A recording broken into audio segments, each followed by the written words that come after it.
Hi friends, ಇವತ್ತು home made white sauce ಜೊತೆ burger ಹೇಗೆ ಮಾಡೋದು ಅಂತ ನೋಡ್ಕೊಳ್ಳೋಣ ಬನ್ನಿ.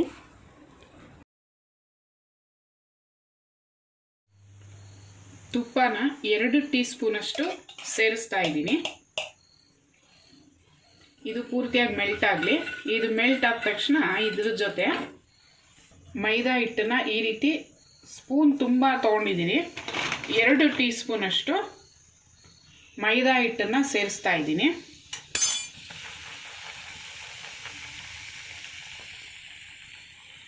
ಚೆನ್ನಾಗಿ ಮಿಕ್ಸ್ ಮಾಡಬೇಕು.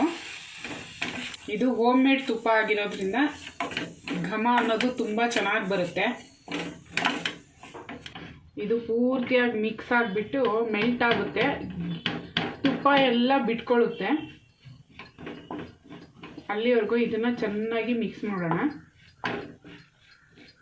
ನೋಡಿ, ಆಗಲೇ ಸಾಫ್ಟ್ ಆಗ್ತಾ ಬಂದಿದೆ. ಇನ್ನು ಸ್ವಲ್ಪ ಹೊತ್ತಲ್ಲೇ ಪೂರ್ತಿಯಾಗಿ ಮೆಲ್ಟ್ ಆಗುತ್ತೆ. ನೋಡಿ, ಹಿಟ್ಟೆಲ್ಲ ಸಾಫ್ಟ್ ಆಗಿದೆ, ತುಪ್ಪ ಎಲ್ಲ ಬಿಡ್ತಾ ಬಂದಿದೆ. ಈ ಟೈಮಲ್ಲಿ 1 ಕಪ್ನಷ್ಟು ಹಾಲನ್ನು ಸ್ವಲ್ಪನೇ ಸೇರಿಸ್ತಾ ಬರೋಣ, ಯಾಕೆಂದರೆ ಗಂಟಾಗುತ್ತೆ.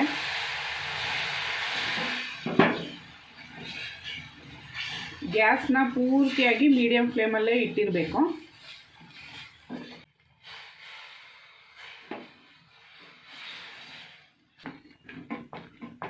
ಒಂದು ಕೈಯಲ್ಲಿ ಈ ರೀತಿ ಆಡಿಸ್ತಾನೆ ಇರಬೇಕು, ಮತ್ತು ಸ್ವಲ್ಪನೇ ಹಾಲನ್ನು ಸೇರಿಸ್ತಾ ಇದನ್ನು ಮಿಕ್ಸ್ ಮಾಡಬೇಕು. ಈಗ ಪೂರ್ತಿಯಾಗಿರೋ ಹಾಲನ್ನು ಸೇರಿಸ್ತಾ ಇದ್ದೀನಿ.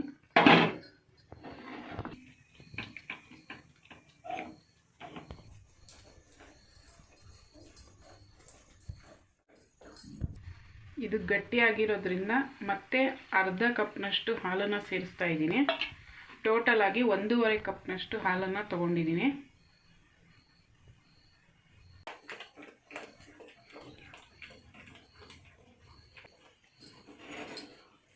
ನೋಡಿ, ಗಂಟಿಲ್ಲದೆ ಇರೋ ಥರ ಪೂರ್ತಿಯಾಗಿ ಕ್ರೀಮಿ ಟೆಕ್ಸ್ಚರ್ ಬಂದಿದೆ. ಈ ಟೈಮಲ್ಲಿ ಇದಕ್ಕೆ ಸ್ವಲ್ಪ ಉಪ್ಪನ್ನು ಸೇರಿಸ್ಕೋಣ. ಸ್ವಲ್ಪ ಉಪ್ಪನ್ನು ಸಹ ಸೇರಿಸಿದ್ದೀನಿ. ಬರೀ 3 ಇಂಗ್ರೀಡಿಯೆಂಟ್ಸಿಂದ ಒಳ್ಳೆ ಕ್ರೀಮಿ ಟೆಕ್ಸ್ಚರ್ ಇರೋ ವೈಟ್ ಸಾಸ್ ರೆಡಿಯಾಗಿದೆ. ನೋಡಿ ಯಾವ ರೀತಿ ಇದೆ, ಸೂಪರಾಗಿ ಬಂದಿದೆ ಅಲ್ಲ. ನೋಡಿ ಎಷ್ಟು ಚೆನ್ನಾಗಿ ಬಂದಿದೆ. ಈ ರೀತಿ ಬಬಲ್ ಬರ್ತಾ ಇದೆಯಲ್ವಾ, ಈಗ ಇದು ಆಗಿದೆ ಅಂತ ಇದನ್ನು ಗ್ಯಾಸನ್ನ ಆಫ್ ಮಾಡಿಬಿಟ್ಟು ಪಕ್ಕದಲ್ಲಿ ಇಡೋಣ. ಇದನ್ನು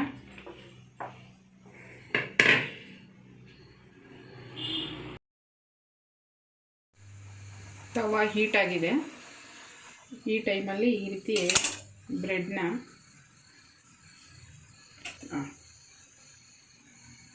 ಬನ್ಗೆ ಸ್ವಲ್ಪ ತುಪ್ಪನ ಈ ರೀತಿ ಸ್ಪ್ರೆಡ್ ಮಾಡ್ಕೊಳ್ತಾ ಇದ್ದೀನಿ ಒಂದು ಸೈಡು.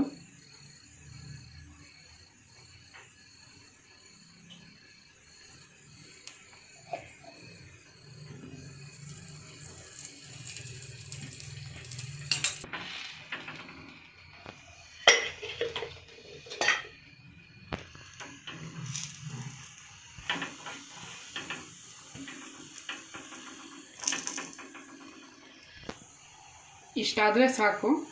ಈಗ ಗ್ಯಾಸ್ನ ಆಫ್ ಮಾಡ್ತಾ ಇದ್ದೀನಿ.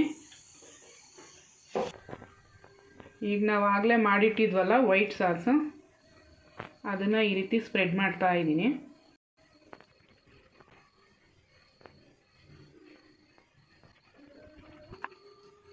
ಗ್ರೀನ್ ಚಟ್ನಿನ ಸೇರಿಸ್ತಾ ಇದ್ದೀನಿ. ಗ್ರೀನ್ ಚಟ್ನಿ ವಿಡಿಯೋ ನಾನು ಆಗಲೇ ಹಾಕಿದ್ದೀನಿ, ಡಿಸ್ಕ್ರಿಪ್ಷನಲ್ಲಿ ಕೊಟ್ಟಿರ್ತೀನಿ, ನೋಡಿ.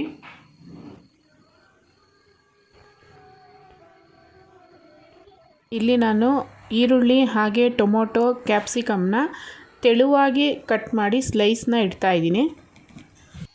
ಇದು ಆಲೂಗಡ್ಡೆ ಪ್ಯಾಟೀಸ್.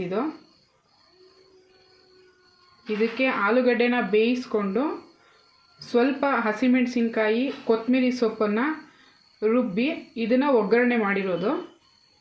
ಇದಕ್ಕೆ ಬ್ರೆಡ್ ಕ್ರಮ್ಸ್ನ ಮಾಡಿಕೊಂಡು ಅದರಲ್ಲಿ ಇದನ್ನು ಡಿಪ್ ಮಾಡಿ ನೀವು ಎಣ್ಣೆಯಲ್ಲಿ ತೇಲಿಸ್ಬೋದು. ಇದನ್ನು ಸಹ ಇದ್ರ ಮೇಲೆ ಇಡ್ತಾ ಇದ್ದೀನಿ. ಕ್ಯಾರೆಟ್ ತುರಿನ ಸೇರಿಸ್ತಾ ಇದ್ದೀನಿ. ಇದ್ರ ಮೇಲೆ ಮತ್ತೆ ಸ್ವಲ್ಪ ವೈಟ್ ಸಾಸ್ನ ಸೇರಿಸ್ತಾ ಇದ್ದೀನಿ.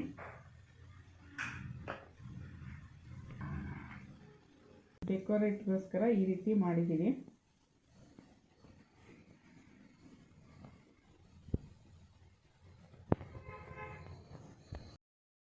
ಈಗ ಡಿಲಿಷಿಯಸ್ ಆದ ಬರ್ಗರ್ ರೆಡಿಯಾಗಿದೆ.